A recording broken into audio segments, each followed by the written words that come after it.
انتخابات کے سلسلے میں ایک دوسری غلط فہمی جو پہلی غلط فہمی سے زیادہ سنگین ہے،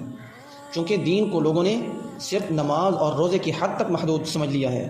اس لیے سیاست اور معیشت کے کاروبار کو وہ دین سے بالکل الگ تصور کر کے یہ سمجھتے ہیں کہ یہ سارے معاملات دین کی گرفت سے بالکل آزاد ہیں۔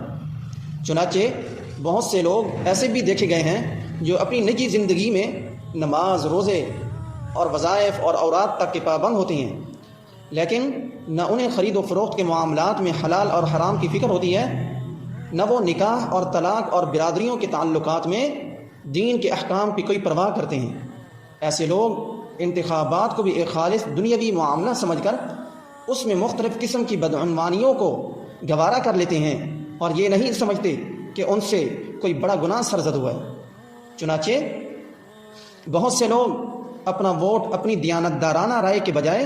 محض ذاتی تعلقات کی بنیاد پر کسی نااہل کو دے دیتے ہیں، حالانکہ وہ دل میں خوب جانتے ہیں کہ جس شخص کو ووٹ دیا جا رہا ہے وہ اس کا اہل نہیں، یا اس کے مقابلے میں کوئی دوسرا شخص اس کا زیادہ حقدار ہے، لیکن صرف دوستی کے تعلق، برادری کے رشتے یا ظاہری لحاظ سے یا پھر ظاہری لحاظ اور مروت سے متاثر ہو کر وہ اپنے ووٹ کو غلط جگہ استعمال کر لیتے ہیں، اور کبھی خیال بھی نہیں آتا کہ شرعی اور دینی لحاظ سے انہوں نے کتنے بڑے جرم کا ارتکاب کیا ہے۔ قرآن کریم کے اندر اللہ کریم کے ارشاد ہے وَإِذَا قُلْتُمْ فَاعْدِلُوا وَلَوْ كَانَ ذَا قُرْبَىٰ، اور جب کوئی بات کہو تو انصاف کرو، خواہ وہ شخص جس کے خلاف بات کہی جا رہی ہے تمہارا قریبی رشتہ دار ہی کیوں نہ ہو۔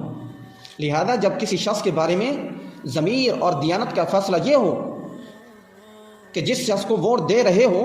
وہ ووٹ کا مستحق نہیں ہے، یا کوئی دوسرا شخص اس کے مقابلے میں زیادہ اہلیت رکھتا ہے، تو اس وقت محض ذاتی تعلقات کی بنا پر اسے ووٹ دے دینا جھوٹی گواہی کے ذیل میں آتا ہے، اور قرآن کریم میں جھوٹی گواہی کی مذمت اتنی شدت کے ساتھ کی گئی ہے کہ اسے بت پرستی کے ساتھ ذکر فرمایا گیا ہے۔ قرآن کریم کے ارشاد ہے فَاجْتَنِبُوا الرِّجْسَ مِنَ الْأَوْثَانِ وَاجْتَنِبُوا قَوْلَ الزُّورِ، کہ تم پرہیز کرو بتوں کی نجاست سے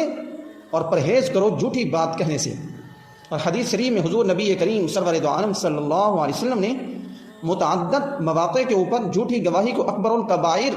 میں شمار کر کے اس پر سخت وعیدیں سنائی ہیں۔ حضرت ابو بکر صدیق رضی اللہ تعالیٰ عنہ فرماتے ہیں کہ ایک مرتبہ حضور نبی کریم سرور دو عالم صلی اللہ علیہ وسلم نے ارشاد فرمایا کیا میں اکبر الکبائر تمہیں نہ بتاؤں، یعنی بڑے بڑے گناہ نہ بتاؤں، وہ کون کون سے ہیں؟ نمبر 1 اللہ کے ساتھ کسی کو شریک ٹھہرانا، نمبر 2 والدین کی نافرمانی کرنا، اور خوب اچھی طرح سے سنو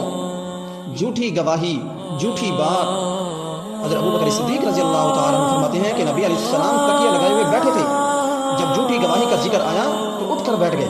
اور جھوٹی گواہی کا لفظ بار بار ارشاد فرماتے رہے، یہاں تک کہ ہم دل میں کہنے لگے کاش کہ نبی علیہ السلام خاموش ہو جائیں۔